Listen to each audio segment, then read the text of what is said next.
Jaya Radha Madhava Kunja Bihari.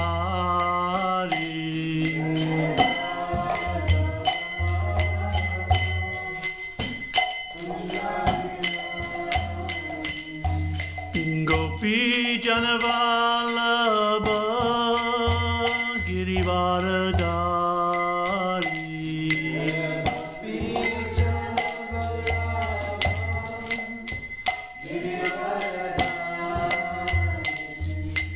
Gopi Janavallabha Girivaradari.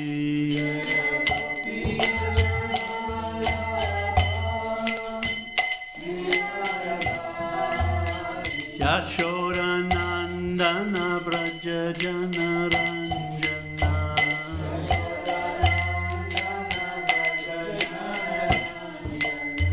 Yashodanandana Braja Janaranjana.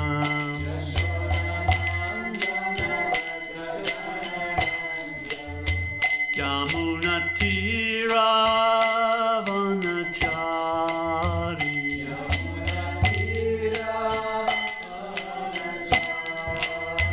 Yamunatira Vanachari.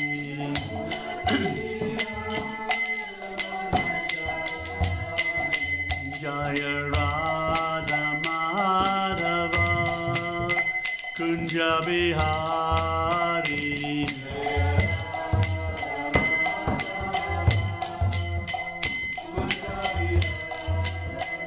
Jaya Radha Madhava Kunja Bihari.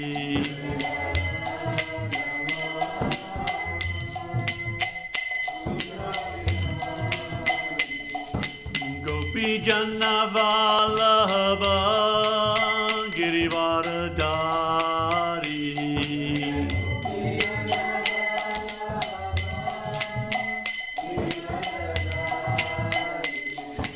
Gopi Janavallabha Girivaradari.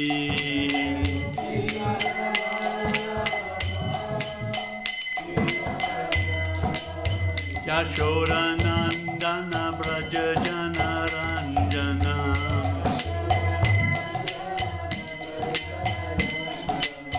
Yashodanandana Braja Janaranjana.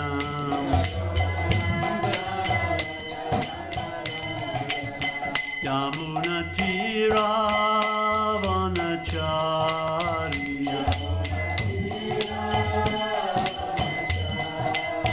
Yamunatira Vanachari.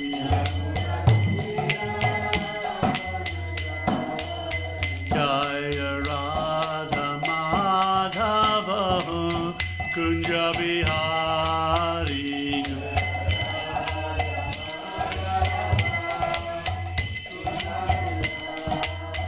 Jaya Radha Madhava Kunja Bihari.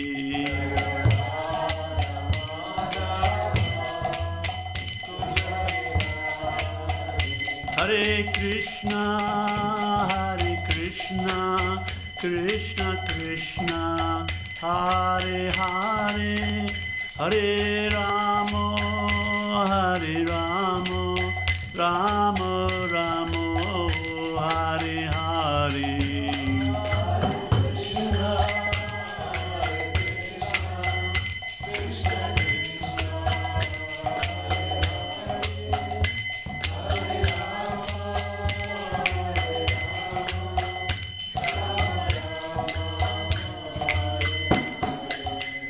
Hare Krishna, Hare Krishna, Krishna Krishna, Hare Hare, Hare Rama, Hare Rama, Rama Rama, Hare Hare.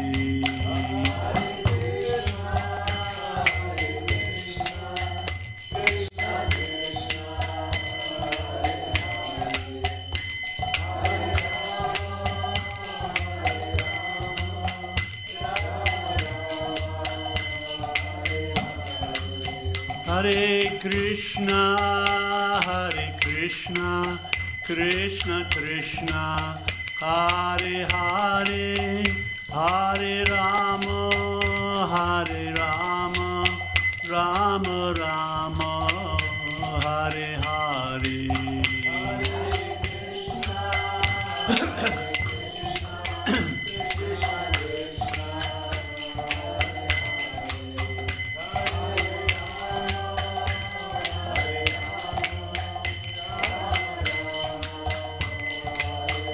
Nitai Gora Haribo, Haribo, Haribo, Haribo.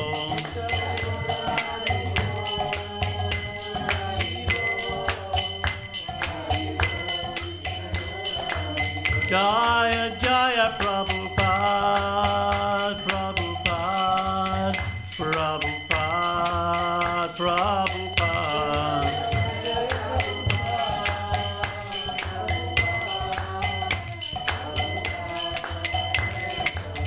Jaya Radhe, Jaya Radhe, Jaya Radhe, Jaya Radhe.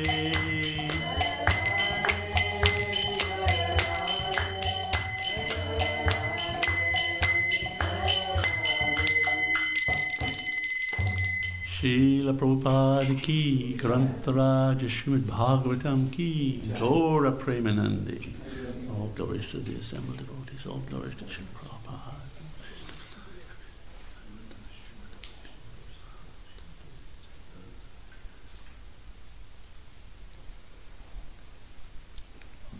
Om Namo Bhagavate Vasudevaya.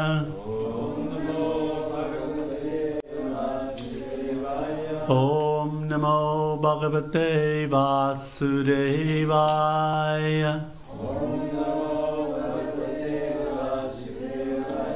Om Namo Bhagavate Vasudevaya.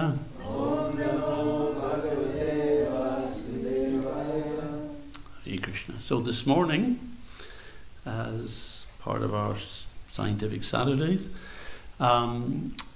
we're going to study a verse from the Srimad Bhagavatam, 3rd Canto, chapter 26, Fundamental Principles of Material Nature, and we're looking at text 14. And then I'm going to do a presentation. I mentioned last week that I would do the one that we had given to the students at the Veda Forum at ETH. However, this one is very similar to that, but it's the one we're preparing for a presentation at the Science of Consciousness Conference in Tucson. So first chant the verse. Mano Buddhir Ahankarash, Mano Buddhir Ahankarash, Chittam Iti Antar Atmakam, Chittam Ityantar Atmakam, Chaturtha Lakshate Bedo, Chaturtha Lakshate Bedo, Vritya Lakshana Rupaya, Vritya Lakshana Rupaya, Manobuddhir Ahankarash, Chittam Ityantar Atmakam, Chaturtha Lakshate Bedo, Vritya Lakshana Rupaya, Manobuddhir Ahankarash, Chittam Ityantar Atmakam, Chaturtha Lakshate Bedo, Vritya Lakshana Rupaya.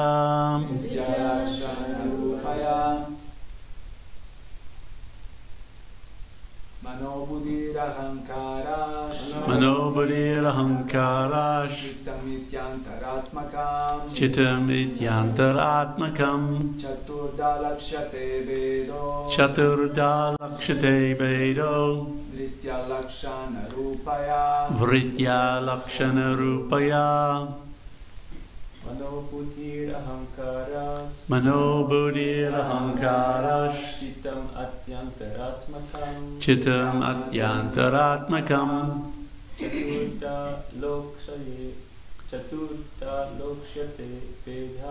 Chaturda lakshate vedo Vritya lakshana rupaya. Ladies? Manobuddhirahankarash Chitamatyantaratmakam Chaturda lakshate vedo Vritya lakshana rupaya Manobuddhirahankarash Chitamatyantaratmakam Chaturda lakshate vedo Vritya lakshana rupaya. Mana, the mind. Buddhi, intelligence. Ahankara, ego. Chittam, consciousness. Iti, thus. Anta atmakam, the internal subtle senses. Chatudha, having four aspects. Lakshate, is observed. Beda, the distinction. Vritya, by their functions. Lakshana rupaya, representing different characteristics. Translation. The internal, subtle senses are experienced as having four aspects in the shape of mind, intelligence, ego, and contaminated consciousness. Distinctions between them can be made only by different functions, since they represent different characteristics. Please repeat. The internal subtle senses are experienced as having four aspects. In the shape of mind, intelligence, ego, and contaminated consciousness. Distinctions between them can be made only by different functions, since they represent different characteristics. Purport by Srila Prabhupada. The four internal senses, or subtle senses, described herein are defined by different characteristics. When pure consciousness is polluted by material contamination, and when identification with the body becomes prominent, one is said to be situated under false ego. Consciousness is the function of the soul, and therefore behind consciousness there is soul. Consciousness polluted by material contamination is called ahankar. Manobuddhirahankarash Chittam idyantaratmakam Chaturdha lakshate vedo Vritya lakshana rupaya. The internal, subtle senses are experienced as having four aspects in the shape of mind, intelligence, ego, and contaminated consciousness. Distinctions between them can be made only by different functions, since they represent different characteristics. So this is a verse, very important chapter for the metaphysics of our understanding of Krishna consciousness, chapter 26 of the third canto, Fundamental Principles of Material Nature. And having described the other elements, we're now hearing about the 4 internal, subtle senses. Not senses in terms of what is connecting us with the external world, but the internal senses, which is processing our experiences that are coming to us from the outside world, and presenting the information for us in terms of what we actually experience. And this is going to follow on from what we talked about a little bit last week. So I'm going to launch into a whole bunch of slides on this one. Sorry if this is hiding me. It's easier for me to see it up here. So these are kind of slides that I'll be using at the conference. You know, we're going to be talking about Indian knowledge systems, dimensions of consciousness, and a 3-function analytical system. And the 3 main knowledge systems that we're using: Sankhya, Yoga, and Vedanta.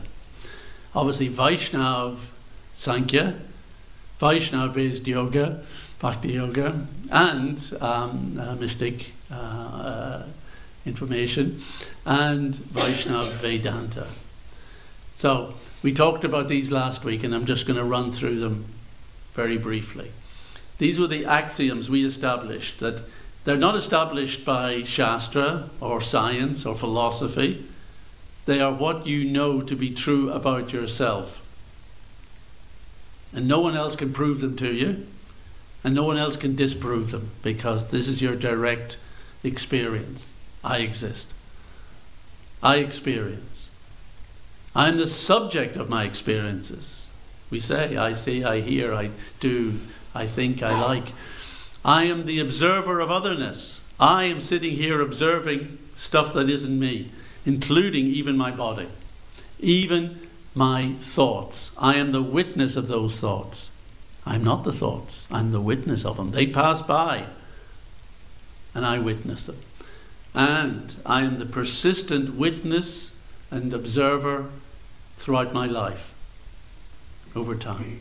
That's an important factor. These axioms gave us 3 things we need to understand when we talk about this word consciousness, and particularly consciousness as the experiencer. The sense of existence is me. I am the subject of those experiences, and the persistent, the lifelong. I'm the same I experiencing. I experience different things. I think differently. My personality changes, but I am still the experiencer throughout my life. So that's consciousness, the experiencer. I've mentioned here, it's one concept that some philosophers have come up with, is that's the inner light, that they kind of compare as a metaphor, that consciousness as the experiencer is that which, you know, is the inner light. You know, and they joke, you know, that when we say someone's conscious, we mean the lights are on inside. You know? And what consciousness experiences, unified and integrated events and moments. We experience everything from our first person perspective. I'm the one experiencing what's going on out there, and it's experienced from my viewpoint. And my experiences have phenomenal qualities. And we gave you all a phenomenal experience last week when we did, you know, the floating finger, right? You got to experience what it is like to see something which doesn't exist in the outside world. And that explains to us that what we are seeing cannot exist out there, doesn't exist in the eye, doesn't exist in the brain. It exists only in the mind, in these internal, subtle senses. Mano buddhir, ahankara chittam. Okay? So that was our phenomenal experience. And we asked, do the contents of conscious experience fit in the brain? And does the sense of being the experiencer, the knowledge, the fact that I am the experiencer, where does that fit in with the brain? So we go through this little exercise. This is a set of illustrations done by a guy called Christoph Koch, very famous philosopher in consciousness. He worked with Francis Crick, DNA guy, and he's kind of gone off on his own and gone off on his own track since then. But it kind of shows what's happening. Here we have a little guy walking his dog in the park, and light from that goes into our eyes. All right, we understand the physics of that. And when the light goes into our eye, it gets converted into electrical activity. And the little signal is sent beep, beep, beep, beep, beep to the back of the brain, where we have all this neural processing. And basic neural processing is just positive ions, charge, jumping from one neuron to another in a sort of pattern. That's it. That's all there is. And then Christoph Koch's drawing does this. It shows, well, there's a phenomenal experience of this. We see the world as a picture. We see an image of the dog. In the same way I'm seeing an image of you. And we said that's incredible. Because when you think about it, the light has disappeared into the eye. The eye has turned whatever was existing out there and the information about it into just a little electric signal. A little electric signal is not an image. It's just physical data, but it's not an image. But we experience it as an image. And that is the bewildering thing. Big question. And that raises the question, if the brain simply got electricity, but what we're experiencing are qualitative mental states, qualia, we have to explain that. Now, what are qualia? The qualities of our inner experience. This is you experience, and the typical one is the red ball. They show there's a certain what it is like to experience the redness of this ball. And as we've often explained, we're not talking about the psychological effect of redness. We're talking about the actual just experience of just redness as redness, you know? That colour of red, because it's different to your experience of blueness, isn't it? So one's that experience and the other's that experience. Two different experiences. Right? So the different types of qualia. There's the ones, generally this is talked about linked to our senses. You know, that we've just analysed the visual type of qualia. That light is coming into the eye, but I'm experiencing it as imagery with shapes and colours and movement. But even other things, when something vibrates, it sets up a message into our ear, and we experience that as sound, like we're hearing a bell. But physically there's just something moving. Why is that felt and experienced by us as a nice sound? This is completely inexplicable in science. We can analyze amplitude and pitch, you know, frequency and timbre and all those things. But that's all right. That's just an analysis of vibration. Why does vibration feel like something, a sound? Similarly, why does a particular bunch of chemicals in an ice cream taste like something? Or a flower, why does it smell like something? Science cannot make that link between what we know about the physics of the world and this weird way, this qualitative way that we experience it. And that is why these verses are so important, because they are taking that and actually trying to explain how it is that we as a conscious being experience the world in the way we do. Because science can't do that with its way of modelling the world. Now, we're not saying that science hasn't got a useful way of modelling what is physical stuff. It's useful for technology, it's useful for manipulation, but it is of no use when it comes to explaining our conscious experience. And guess what, folks? Conscious experience is the most important thing about your life. Take that away, what have you got?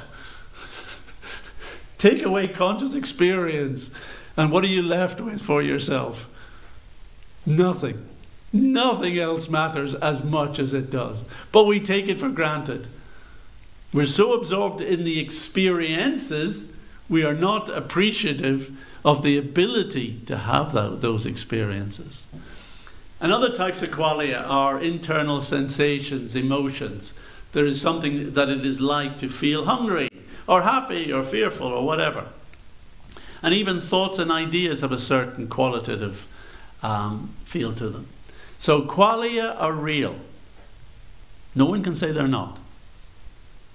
They're the only thing you experience of the world. When you look out, you don't contact the world. You're not making any connection with it. You're seeing its picture in your mind. So that's the reality that we are experiencing is the reality of the world as presented to us in the mind. They are real even when they're illusory. You're having a real experience with that floating finger.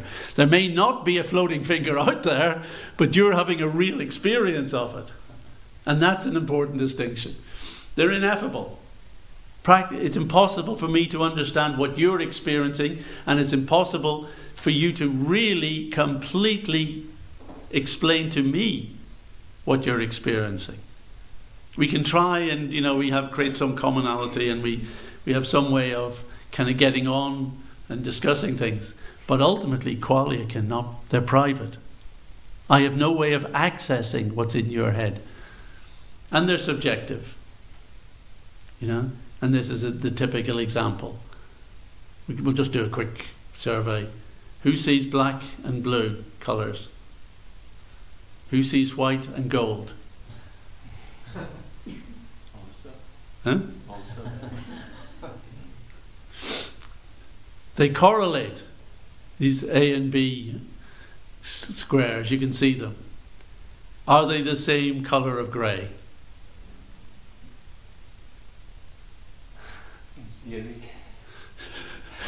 Do they look the same? Are you experiencing them as the same? No. But they are the same. So now you know they're the same. When I go back, you'll see them as the same, won't you? Because now you know that they're the same. No, you still can't see them the same, can you? You're trying hard, but you can't. Right? So, and when you think about it, the light from each of these squares is exactly the same wavelength and same intensity, and it's going into the eyes. But the mind is creating something different from each of them. That's the mind. It doesn't correlate exactly with the outside world.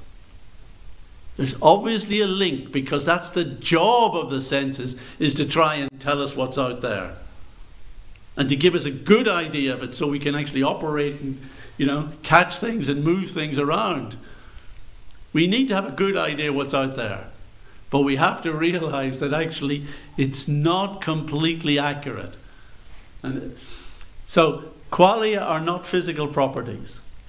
And the best example is when we talk colour. This is something you can talk to anyone about. Right? What are you taught at school?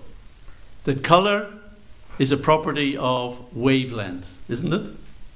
Different wavelengths are different colours. That's what you're taught. Is light actually coloured? No. What is light? It's photons moving either as a wave, or you can think of them as particle. It's got this duality. But either way, there's not blue photons and red photons, They're not, there's no colour to them. Light has no colour. So no colour is being brought into your eyes. And the proof of this is, here, when Isaac Newton did his work on the spectrum, he looked at the spectrum and said, okay, well, I can explain an awful lot of colours here, but where's magenta? Where's that colour in there? It's not. But if every colour is meant to represent a wavelength, it doesn't work. Then you think, But when you have red light and blue light and they overlap, guess what we get? Magenta. So that explains it, doesn't it? No. Why not? Because you have to ask, where does the mixing happen? If you have one wavelength and another wavelength and you try and put them together, do you get a new wavelength? No. And in fact, the different wavelengths related to red and related to blue are processed by different cones in the eye. So one wavelength will set off this cone, another one will set off this cone. Independently, they send signals back to the brain. So there's no mixing in the eye of wavelengths. And then it goes to the brain. So is the brain mixing the colors, mixing the wave? It's not, because it's just signals now. We can't even explain how we got the first color red or the first color blue, never mind how the mind mixes those two together to form something which we've never heard of before. So all of this is being carried out by antaratmicum, these internal senses. They're the ones that are hard at work for you. They are taking the data that the senses are gathering and converting it into all the experiences, all the qualia you ever get. Thanks to Mano, Buddhir, Ahankara and Chittam. And what we'll do is explain how those kind of work together. But you got it, isn't it? It's not the brain. It's not the body giving you all these experiences. They have a role to play. But ultimately, it is the internal senses which are generating all your experiences. All your experiences exist within the mind, composed of those elements. Now, that doesn't mean that only your mind exists, as some philosophers will say. Even the Mayavadis come up with that sort of thing, or the Buddhists. No, we'll show that the world is real out there. So qualia are irreducible. You cannot explain them in terms of physics. Nothing we know in terms of physics, biology, neuroscience explains anything about qualia. That's why it's called the hard problem. So we have the easy problems. We can do lots of good science, looking at the world, looking at sensory processing, and looking how the brain deals with it all. We've got good science on that. But these have been called the easy problems. Some of it's very technical, very highfalutin, but in science terms it's easy. What's not easy is explaining qualia. That has been considered the hard problem of consciousness. And we're going to the home of the hard problem in Tucson. That's where this conference is. Because 30 years ago, when the first conference was held there, it was organized by a guy called Stuart Hameroff, who runs a psychology department there at the university. Very interested in science and consciousness. So we organised this big event, and he told me about it one time. We were on our way for a pizza in Oxford after a lecture, and he was saying, yeah, this first conference, you know, the first couple of guys gave these really dull, boring talks, and he was thinking, I'm not sure how this is going to go. This is going to be the most boring conference in history. And then he said, up stepped this young Australian long-haired character, long flowing, actually had long flowing, guy called David Chalmers, just straight out of his PhD. And he gave this speech which basically revolutionized how the whole scientific academic community were looking at this. And what did he talk about? Qualia. He said, you guys talking about consciousness, you're not. You're talking about behavior, you're talking about processing, you're not talking about the experience of consciousness, the experience of qualia. So he chastised them. And he explained that is the hard problem. And from then it stuck. Now you can't go to any conference, you practically can't hear any academic talk about this without referring to, well, you know, I'm dealing with this, but, you know, it's either maybe this helps with the hard problem or maybe it doesn't. You know, maybe it does, I'm not dealing with that issue. So he wasn't the first person to talk about qualia, but the scientific community had forgotten it. Now it's central. But that's not the end of the problem. Because if there are these qualitative experiences, if we're experiencing imagery of colour and sounds and all these things, who's doing the experiencing? Where is the sense that it is something that I am experiencing? So what we're suggesting is that you have to understand the two aspects. You've got mental states. Those have particular vritti and lakshanas, particular functions and characteristics. And they break down into 4 little aspects: mano, buddhi, ahankara, and chittam, we're going to come to in a minute. But there's another set of vrittis and lakshanas, functions and properties. And they belong to the experiencer. And that becomes the even harder problem. So 3 sets of functions and properties. The whole material world, the whole physical world, all of it together.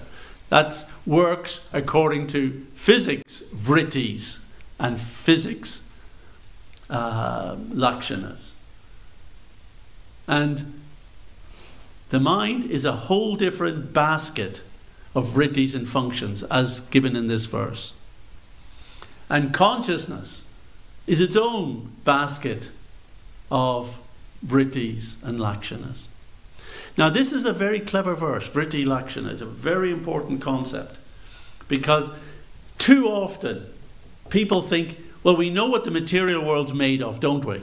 Atoms, molecules, subatomic kind of things, quantum fields, you know, blah, blah, blah, blah. So what's mind made of? You're saying there's something called mind. What's it made of? What's consciousness made of? What's the soul made of?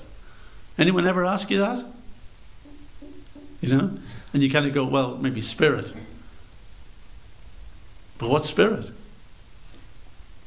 And that's not good enough in dealing with academic, scientific, and even the public. So what you do is you explain, actually science doesn't know what the world is composed of. At least whatever it says the world is made up of, those things are simply defined according to vritti and lakshana, functions and properties. What is an electron? Do we actually know what an electron is? No.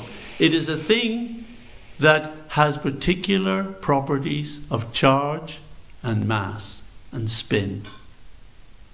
What are those things? We don't know. But we call these functions, these properties, charge, mass and spin, in order to explain why 2 electrons might not want to be together, and why they might repel one another, and why they might move in a magnetic field in a particular way. So we're looking at their behavior and seeing their activities and giving them properties that help us to explain those activities. Vritti and lakshana, all the way. The only way to do any analysis, any sankhya, and this is true not just in our philosophy, but it is true in physics, biology, neuroscience, and the lot. They can only analyze according to vritti and lakshana. So we're saying, why are you asking what mind or consciousness is made of when you cannot explain what matter is made of? Rather, you should simply look at the fact that you've got different functions, and they are beta. The functions of physics are very different and distinctive from the functions of mind. the antaratmika functions. And they're very different from the functions of actual consciousness, of the jiva, of the atma. There's beta here. 3 distinct sets of functions and properties. And that is our main thesis to help the academic world. That you've got physical functions, cognitive functions, and consciousness functions.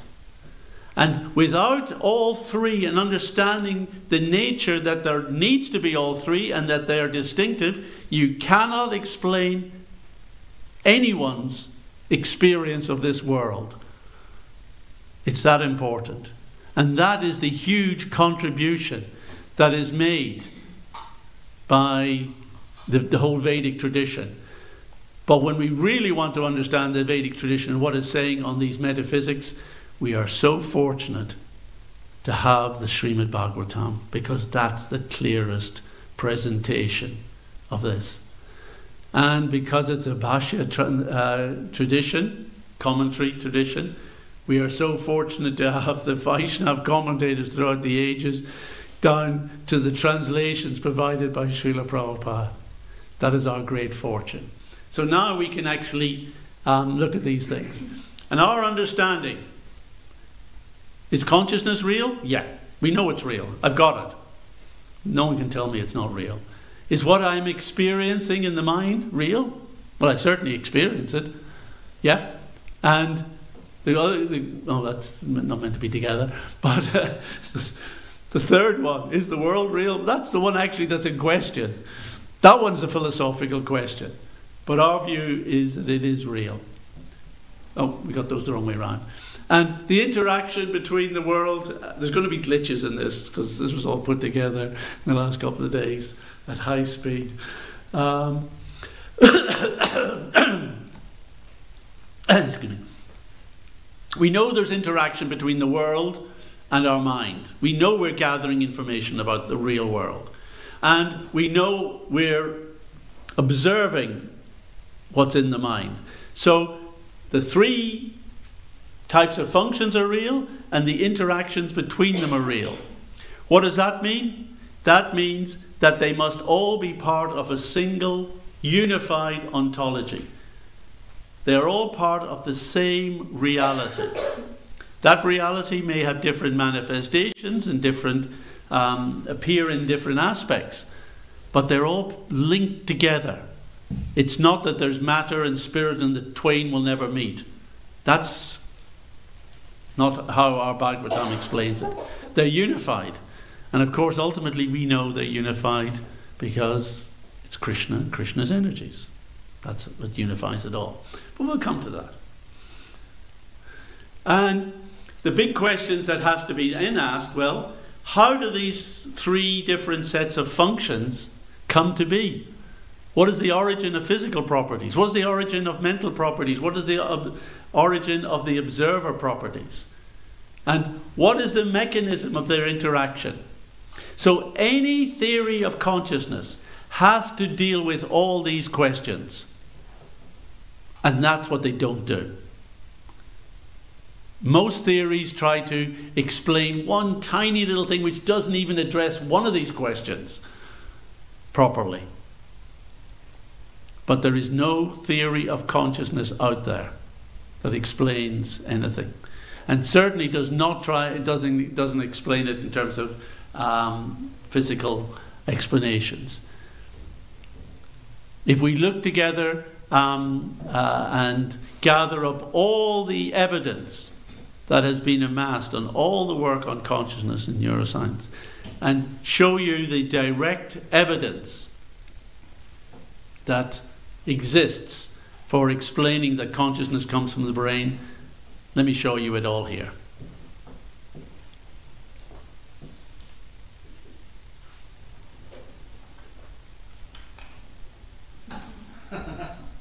That's it. I've shown this at a lot of universities, in a lot of circumstances. No one has ever challenged it. When I was with David Chalmers last June, and the end of the conference there, and we were kind of talking about one of the sessions that had just happened. And he said, the problem is there's no theory of consciousness. They haven't, they haven't even just really clarified what they're trying to talk about. And that's where we can help them. They need to talk about the experiencer, and what is there in the world that gives rise to it. So, here's our kind of view, that there is a physical substrate which gives rise to physical functions. A mental substrate that gives rise to cognitive functions. When I say substrate, I mean a foundation, a basis. In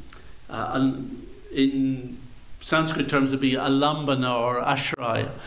Something which is the base that gives rise to this. And of course, there's a substrate of consciousness.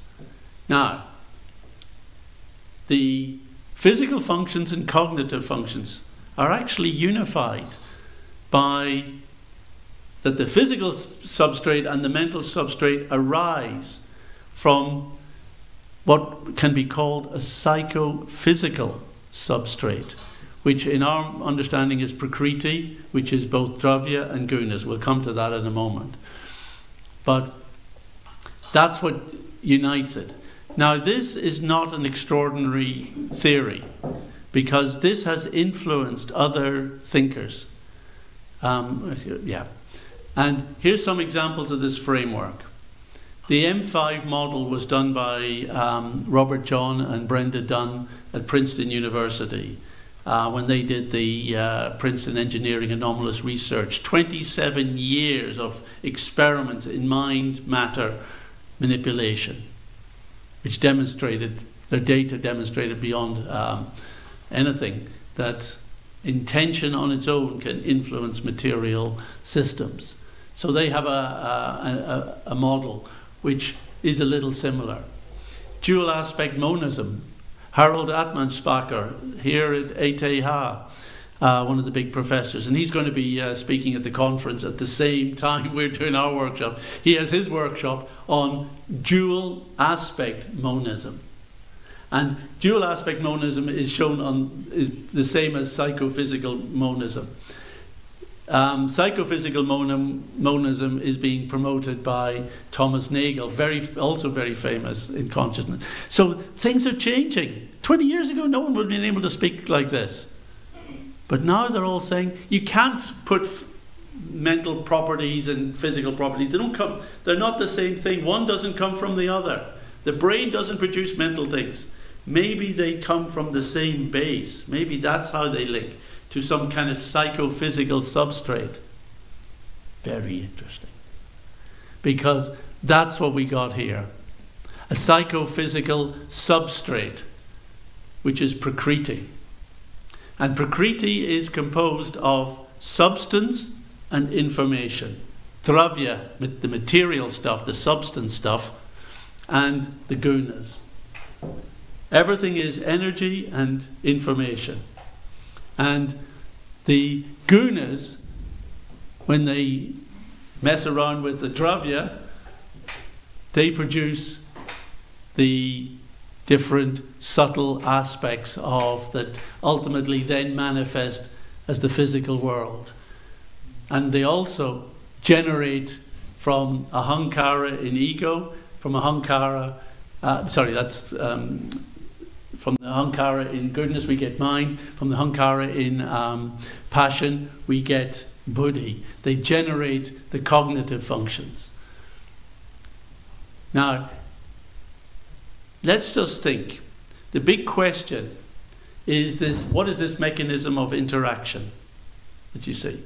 How does the world and mind, if they're so distinctively different, how do they interact? This has been the big question that has gone back to, was it Princess Elizabeth who challenged Descartes way back in the 17th century? The European world hasn't been able to deal with this question, because it's kind of like this. You've got a red ball, a real red ball in the real world, and you've got a picture of it on the screen. How do you get this red ball to interact with the picture on the screen? Right? You can't just squish it onto the screen. You know, they seem to be two different things. One is a representation, pictorial, and the other is the real object. How do they link? Now we've got a bit of electronics and technology. We can explain how that can work. Because what we explain is that information from the red ball can be converted and decoded into digital data and sent into a processor and reformatted then onto the screen. So it's not that the ball is interacting directly with the screen. That's just stupid. So to think that that our experience in the mind and the external world are directly interrelating, no. There is a similar system to this. The information in the external world has to be decoded and processed and regenerated in a new format as a presentation of what the world's like out there. And don't forget the observer in all of this. So when we look at this, we are not dealing with direct brain, body to mind connections like that. The way that this process actually happens, first of all, I'm getting the order all wrong here. I'm going to have to redo this. When we understand that what we talk about in the physical world is actually a combination of tanmatras, actually it is worth going through this. Now I can understand what I was trying to say. from the psychophysical substrate, what we generate in the first aspect are tanmatras. What are tanmatras? These are the subtle sense objects. Now it's sometimes hard to get our head around that. What do we mean by subtle sense objects? Because we think of objects as being rather gross things out there. But actually, this is so brilliant, this analysis, that what it's saying is that there are 5 modalities for interacting with the world and gathering its information. Visual modality, audio modality, tactile modality, gustatory, taste modality, olfactory, smelling modality. So those are my modalities, and the objects of those are the tanmatras. And these are subtle because they're not manifest as objects. They're manifest as kind of latent experiences waiting to be gathered by the mind. On their own, they don't manifest anything. But they're the first things to be gathered when the gunas mess around with Prakriti. They produce the tanmatras. And the tanmatras, there's a sequence back and forwards, produce the mahabhutas. But it is only when the tanmatras are inherent with the mahabhutas, when they are kind of connected, and the tanmatras, and the word is used in English, in here, which is rather rare even in English to hear this word, but somehow the tanmatras are there in the mahabhutas, and when they do that, there is something observable about the external world. It manifests as something. So the external world can be thought of as the combination of these subtle sense objects in some form of dravya, some form of substance that produces external reality. But the key thing is that hidden in all this reality around us are these subtle sense objects waiting for the senses to gather them. And that's the process that happens. We've also got the mind. And mind is a very general term. We understand it has these components, mana, buddhi, and ahankara. We're not going to go into those at this moment. So what happens is that the senses go out, and basically they gather the tanmatras. They gather the tanmatras that are out there in the world. And it is described it is the same way as the air passing over a flower bed of roses. And it just gathers the scent and brings it to you. So similarly, the mind goes out through the physical senses. And it is the subtle aspect of the senses, that the subtle visual ability that is able to gather the tanmatras related to rupa, visual material. So it brings in rupa. And the subtle ear gathers shabda. What else? The subtle... Nose. Huh? Nose? Oh, no, yeah. Eye? Well, we hadn't had nose, actually. No, the nose gathers The fragrance. the fragrance, brings it in. So they bring it back, the Gyanendriyas, the knowledge-acquiring senses, bring those together. And then it flows through, because it's guna information. It just flows through the substrate and back up through manas, generating the tanmatras again. And that's what you experience then, bing, in the mind. So in the mind, we have this picture of the red ball that is out there in the world. So that's... Tanmatras are not qualia exactly, but they are a very good explanation for why we experience the world as qualia. And that is the brilliant. And then, Chittam. Chittam, I suggest, is Prabhupada says here, it is contaminated consciousness. It is consciousness in terms of our ability to shine our light on the world. It's the light of the jiva. It's the light of the atma. It's our shining our light, and therefore that's what we experience. I'm shining my light on this screen now, and therefore that becomes my experience. Right?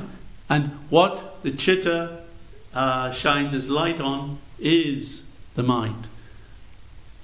And in material consciousness, that's all we ever do, is shine our light on the material mind. And therefore, all we experience is what the mind generates in terms of what the senses are pulling in around us, how the mind is processing all of that and telling us what to feel about that, giving us the emotions that, oh, you're experiencing this is bad, this is horrible. What are you going to do about it? Oh, this is very nice, but what if it stops happening? How are we going to deal with that? So we're always just dealing with what the mind is doing.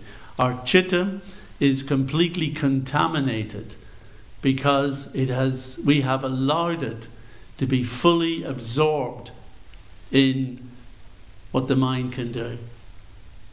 And what it's mentioned there, when consciousness is polluted by material contamination, it's called the ahankara, because we give ourselves over to this entirely. We don't see ourselves as the conscious experiencer. We see ourselves as this sense, we have this sense of who we are in the drama that is unfolding within our mind. When you dream at night, you are there experiencing all sorts of stuff, and it's pretty crazy and senseless, and it's all over the place, isn't it? But you're right there. You have a picture of yourself in the middle of it experiencing that. That's very good understanding of your false ego. That's how we are, even when we're waking. We are absorbed in that sense of ourselves, just with everything, all the crazy stuff going on around us. So this now turns around that, well, does the Atma just experience, or is there also free will? Is there volition? And when we look at this, we can see that actually what's coming into the mind is entirely processed by the senses, what they're getting from the outside world, and how the mind is analysing it. So where's free will in all of this? We're completely controlled, it seems. But there's two things. One is the mind can be completely conditioned by what it gathers from the material world. But that doesn't mean there isn't volition. To give you an example, there's probably only a couple of people young enough to remember what it was like to have a computer that wasn't attached to emails or the internet. Right? First computer we got at back to Another Manor was in 1980. And, these were, 64 kilobytes of RAM, and you had to load up, the floppy disk, every program you wanted to work on, it couldn't even store. So, and it could do a few accounting things, and, we thought it was pretty cool. But it wasn't attached to anything. It was simply a tool. It did what we wanted it to do. Sometimes not that well, but it only did what we wanted to do. Now, all these blasted machines are connected to stuff that is gathering Tanmatra data from all over the place and feeding it onto your screen. And now we are being conditioned because we're still absorbed in our screen, but instead of a lot of the time exercising our own volition and control over what's there, we're simply responding to what is coming at us. The feeds, the emails, the messages, the this, the that, the prompts, the notifications, our existence is being conditioned because the thing that we have allowed ourselves to be absorbed in, this screen, is connected to so much out there. And that's what the Atma does in material life. It connects its chitta with the mind. And the mind is connected to everything. It's not just what your senses can get. It's got all your memories from everything, this life and beyond. And it's pulling those things up and creating all sorts of desires. The number of notifications you get from the mind. Do you know how many notifications you get from the mind every day? They've been counted. 56,000 I heard from Sense. Very close. I think it's, it could be, who knows? 33,000. I heard 70, but who knows? How do you count? But that's the sort of region. It's tens and tens of thousands of notifications, thoughts that you are getting every day. And you're answering all of them. Yeah, that's a good idea. Yeah. No. Our consciousness is just being pulled along by all this stuff that the mind is feeding us. It's almost, practically speaking, in material life, when you give yourself over to the mind, when you delegate what you are going to experience to the mind, it's conditioned. And therefore, your decision making is conditioned. Because the mind is coming up, I've seen this, wouldn't you like this? Wouldn't that be nice, And you go, yeah, actually, that sounds good. And you just go with it. So decision making seems conditioned. And that's why many scientists say we're completely conditioned. But we're not. We're almost completely conditioned because we've given ourselves over to it. But we don't have to. There's still scope for our free will. And the whole process of devotional service, yoga, bhakti particularly, is to start exercising some control over our volition. To exercise control over what the mind does, thinks and feels and wills. Start kind of guiding it.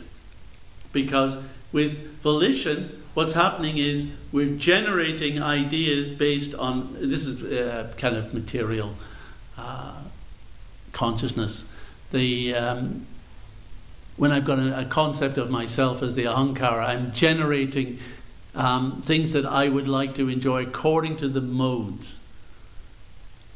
And that will define the tanmatras. The tanmatras are the modalities, but the gunas say what type of qualities those modalities will be interested in, or what effect and what qualities those modalities will go and gather.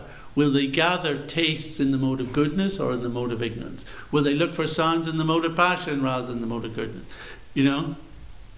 So that's how the gunas and the tanmatras are working side together. And then when they bring them back, whatever the modes that they have brought back into the mind affect us. And that's how the Bhagavad Gita explains. Is it going to make us happy? Is it going to make us active? Or going to make us dull? Prabhupada uses those three words, happy, active and dull, as the three basic psychological impacts of the modes that we pull back from the world into ourselves.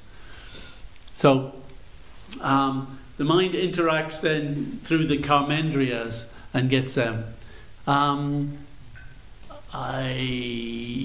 just going to kind of give this last little thing because we've gone on too long. Earlier we went from real life to phenomenal. And so from a not phenomenal experience, i.e. something within the mind, to real life. Again, how do we connect something we have on the screen with manifesting an object in real life? Seems difficult, but now we have the technology. We take the data, process it, send it off to, in this case, a 3D printer, and it generates a plastic version of it. Wonderful. So something has manifest with tangible properties from subtle data that existed in a qualitative form on our screen. And of course, don't forget the observer, who has intention, will, volition, and agency. So similarly, there is evidence that the observer, or in this case, many observers, can generate data that flows through the system and actually affects the qualities that then are included within the tanmatras, which inhere within the mahabhutas and produce the particular world. So from the aggregate consciousness of the living entities, we generate the situation in this world. We do it in aggregate in a family, generates the mood and situation that they exist in. A community does it. World population does it. And what the third canto, actually in this chapter, is going to describe is that you get all the jivas in the whole universe together. You aggregate their whole consciousness, and what you get is the Virat Roop. And that Virat Roop, you get the body of the Virat Roop, which is then energized by its own soul, the Paramatma, Kiridakshai, or Garbhodakshai Vishnu rather, enters as the Antaryami. And that then takes the form of the universe and provides all the lokas, all the bodies, the whole structure of the whole universe in order to fulfill all these weird and wonderful desires of every single jiva in the whole cosmos. So this is working on a very individual basis, and it's working on a very cosmic basis. And this aspect of the cosmic basis is something we're going to bring out when we, in the Science Museum at the Vedic Planetarium, as a demonstration of the link between why this universe exists, what it exists for, and also how it comes to manifest. Looking at that. And I think that's probably as long as I should go on this one. Thank you, Hare Krishna. But if any quick questions, let's tidy up anything it's not clear. I think, did I understand correctly that you solved the hard problem? Well, the thing is that consciousness isn't a problem. It's not a problem to have consciousness. And the hard problem only exists because you're trying to explain the nature of mind and consciousness from what physics can do. And we're saying that may not be the best approach. If you accept that there is, and you've got to tie ultimately we have to tie this all together. You know, we have to look at the role of consciousness and what is the source ultimately for both consciousness and material sphere. And that absolute source, that's what the Bhagavatam starts with. Janmadhyasya yataha. Is it conscious or is it inert? That becomes the question. So in this model, there is no hard problem. Since we are searching for spiritual realizations, I will ask the questions how we could really gain the realized knowledge and not to be dogmatic or just indoctrination regarding the functions of the mind and intelligence. Now I'm translating from my language, maybe I'm not right how I put the question. Mind, intelligence, and there is a soul. So how is it the soul through process becomes spiritualized and then the mind and intelligence are getting their spiritual realizations, or is the opposite? How we are not in dogmatic knowledge, like indoctrinated, and we have realized knowledge, since this is what we are looking for? I mean, this is a very important analysis that you're raising. How is it that we pull ourselves from this concept of I am the false ego, and therefore I am from the idea I have of myself, I am telling my buddhi, my intelligence, to work in a certain way so that it directs mana. When the mana comes up with an idea, if that idea is satisfying my sense gratification, yep, it's always a go. You know, so buddhi is where we give our preferences, where we say, this is what I'm looking for. You know, I'm looking for gratification. I like gratification. I like things to eat, and I like to, like to do these things. So when the mind comes up with those ideas, the answer is yes. Now, the process of devotional service actually is a transformation of false ego. Other processes can work on trying to control the senses, trying to control the mind, trying to redirect the intelligence, and they're all useful, but the most powerful one is a change of understanding of our identity. And that's what bhakti works on. Because what do we say to ourselves every day? I'm not this body, I'm spirit soul, I'm the eternal servant of Krishna. So I'm now reprogramming my ego, my sense of who I am. And it's still a bit of a false ego, because my sense of myself as a devotee is a false ego thing. I haven't really realized the Atma yet, but at least my false ego impression of myself is consistent with the idea that I'm a spirit soul. Whereas other people, and not just a spirit soul, but a servant of Krishna, spirit soul. Whereas others are trying to control the mind or intelligence in a kind of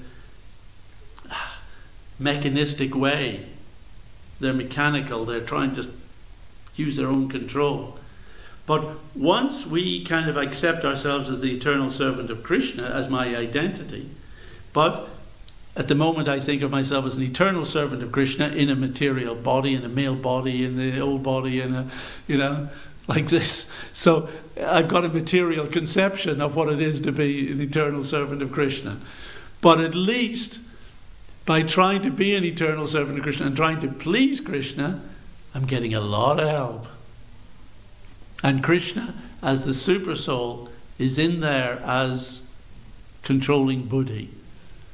And he is helping. So when these stupid ideas come up in the mind, Krishna is saying to us, no, you don't really want that, do you? You know? No, let's do something nice. Let's do some service. Let's do some chanting. Let's do this. So we're getting all the help. And what's really happening is that we're starting to illuminate not just the material mind from the perspective of the ahankara, bit by bit. And this is actually mentioned in the 11th canto, that eventually you get Atma Tattva, which is direct perception of yourself as a pure spirit soul and of your connection with Krishna at the same time. And that's the total transformation. But Bhakti is a great kind of process on the way to that. May I ask you also, thank you very much for one short question. I had good luck to travel with one young sannyasi, 2 months, ISKCON sannyasi, and this is like, through him I came to understanding, to experience that, like, we as spiritual practitioners, we always, not always, but we have some, like, I got it, I understand it. That's probably the false ego. Whatever we understood, we know the right measure, how to say. And then we experience, this is proper, this is improper. So I'm thinking, only because of existence of false ego, even in the spiritual personality, this is that we have framed, I got it, I understood it, and this is right measure. I'm translating also from my language. We know the right measure for everything. What is proper, what is improper. And I'm a little bit pressed by how to say, myself, and meeting also other like spiritual persons. They know, they got it, and until the level they understand it, this is right measure. And it's a little bit, how to say, not suppressing, but limiting thing. Can you maybe tell me something just to help me? I'm not. I'll see if I'm understanding your point. Are you suggesting that wherever we're at, wherever we've got to on our path of devotion at this moment, we're going to see what we should do and not do in this way at this moment? But will that limit us, or how do we keep making progress? Is that your question? That we know just that we are on some way of our path, but false ego give us feeling it's somewhere on the end, or deep in the ocean of Bhakti Rasamrita. Well, yes, I mean, we read and hear all these wonderful kind of levels of consciousness about advanced devotees, and it's amazing. And then we think, where am I at the moment? I'm a long way from that. But actually, we are advancing bit by bit, and I bet you wouldn't swap your consciousness now for where it was a few years ago. You know? Would you? So you've made advancement. You know? I mean, we were chatting with a few old friends at a reunion some while back, and saying, you know, when we kind of joined, you know, this is, you know, the 70s, we thought, yeah, you can be a pure devotee, you know, it'll take 2 weeks, a few years maybe, you know, become a pure devotee. And you'll see Krishna, you know. Yeah, you'll be able to see Krishna, you know. And none of us is admitting to be able to see Krishna at the moment. So, are we disappointed? No. Because actually the experiences, the realizations and the satisfaction that you have on the path is so real and satisfying. And the example is that when you eat a meal, you're starting to feel several things. I like it. I am enjoying the meal. And the hunger and the pain that I had before, that's starting to go away. And now I'm feeling completely satisfied. So it's explained that when you practice Krishna consciousness, it's enjoyable at every stage. Every day in Krishna consciousness can be enjoyable. That's amazing. For being in the material world, that every day you can have such fun, you know.